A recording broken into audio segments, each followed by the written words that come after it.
როგორ უნდა მომზადდეს ტურიზმის დარგისთვის მაღალკვალიფიციური კადრები?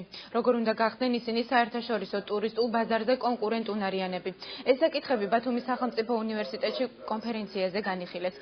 შეხვედრას ტურიზმის ინდუსტრიის დეპარტამენტის საგანმანათლებლო სფეროს წარმომადგენლები და აჭარის განათლების მინისტრი დაესწრო. ტურიზმის ფაკულტეტზე ამ ეტაპზე 500 სტუდენტი სწავლობს, მათგან 12 გერმანიაში გადის სტაჟირებას. სამომავლოდ მათი რაოდენობა 50-მდე გაიზრდება.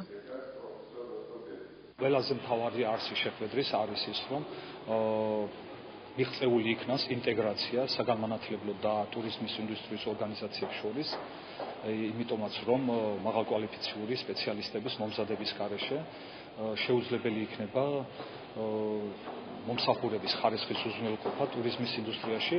შემდეგი პრობლემები ეს არის სასტუმროს და რესტორნის მომსახურება და ფასის და ხარისხის შეუსაბამობა.